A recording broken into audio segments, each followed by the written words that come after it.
An independent inquiry has blown the lid off systemic sexual harassment at the SABC. In June this year, the SABC announced the establishment of a commission of inquiry into harassment. The inquiry heard mostly from workers who have left the SABC, who claim that no action was taken against the managers who harassed them. Here's a quick overview of the findings of the inquiry. Let's see if we can bring that up. HR failed to follow procedure. Many are scared to speak out and lose their jobs. No alleged perpetrator was ever suspended or found guilty. Most cases reported came from the Lotus FM and Channel Africa. The recommendations, let's look at those. They include that SABC needs to develop a culture that embraces gender rights. It also should provide a budget for the effective implementation of sexual harassment policy. The policy on appointment of freelancers needs to be more inclusive as well. To discuss, we're now joined by the Commission's Chair, Barbara Watson. Thank you for being with us, Ms. Watson. Thank you, Francis. In a nutshell, is sex for jobs rife at the SABC?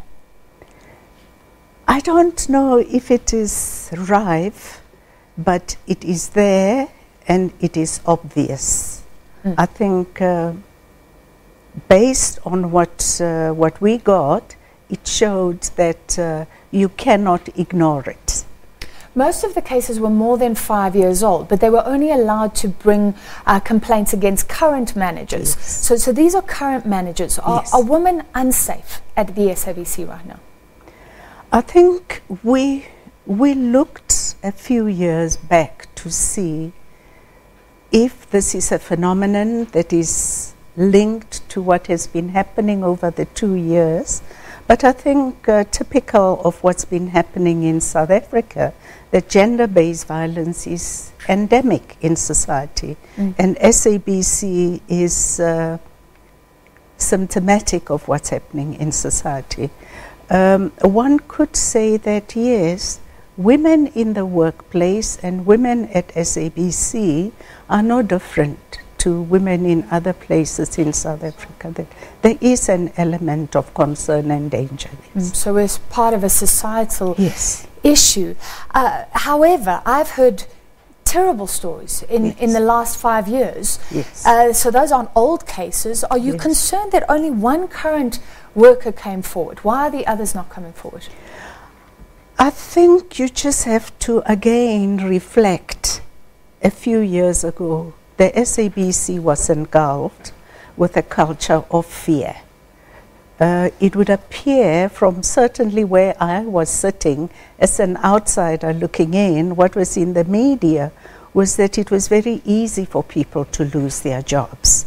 And I think with sexual harassment, because it is about power relations, there is always those in power who victimize and abuse those that are not in power. So it's over the past few years, I think it has been quite high. How many managers currently sitting in their offices have been implicated, and why are you not naming and shaming them, like the VBS report, for instance? Francis, sexual harassment is a very difficult and serious problem to deal with, because sometimes it can be wrongly used. We have had numerous cases where, let's say, I have said Bongani sexually harassed me, when in fact Bongani hadn't done that. And then to retract that is too late, because in the meantime Bongani's family has been destroyed. We had a similar case in the Northwest, for example, where that came to see us, where a young man was told that so-and-so has laid a charge of sexual harassment against you. And then he said, charge me.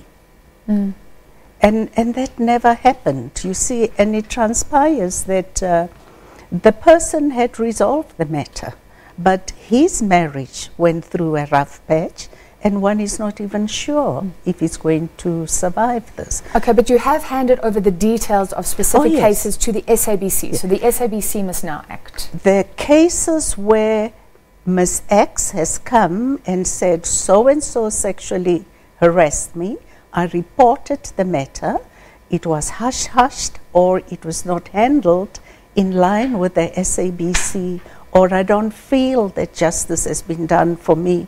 Those, there are names, yes. The ones where we have held back certain names are the ones that came from the whistleblowers. Because in the first place, the whistleblower does not want the name disclosed for fear of their own loss of jobs. And the whistleblower is saying, so-and-so did this. Now that first has to be corroborated. We couldn't do that because our mandate didn't go that far and the time was too short.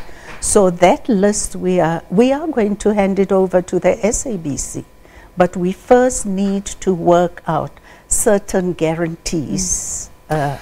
What's the worst case you came across? Oh, what's been going on? Yes, the worst case for me was the one woman that had just been in the SABC for less than a year. Her husband also worked at the SABC. She was sexually harassed. Her husband was in HR. He watched the treatment of his wife being botched, and she resigned ultimately. In fact, she was a bundle of nerves and had to be carried out by ambulance one day from SABC. Sure. And then she resigned. He couldn't deal with it. He resigned himself. She went to CCMA.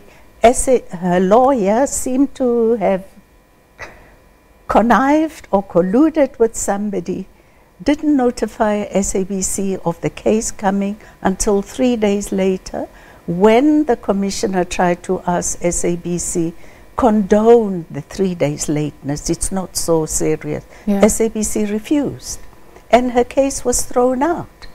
This is Things shocking. got so bad, she and the husband are divorced. Sure. So the whole family is destroyed. That, for me, is the worst. Yeah. Well, you talk about a perception that HR managers colluded Yes. with perpetrators. Yes. Managers colluded as well. Yes. This is about a culture. Nobody was Yes. fired. That's incredible to Yes. me. As a gender rights activist, how easy is it to change a culture like that? You see, sexual harassment is not a biological problem. It's a socio-cultural problem. And unfortunately, because of that, predators are often socialized into this belief that women are easy targets, or weaker people are easy targets, and therefore the treatment is a little longer than a biological problem. Yeah. So the change of culture takes a lot of time, but there also has to be a very rigid and zero tolerance for this kind of thing. You get picked up, you report it, and it gets acted upon.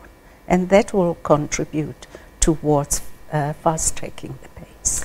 Sure. So this is such a worrying issue, not only affecting SABC, but our society at large. Yes. This calls for a longer conversation. We will Yes. invite you back. Yes. Hopefully you can join us again. Yes. But thank you for that outline of the Yes. findings today.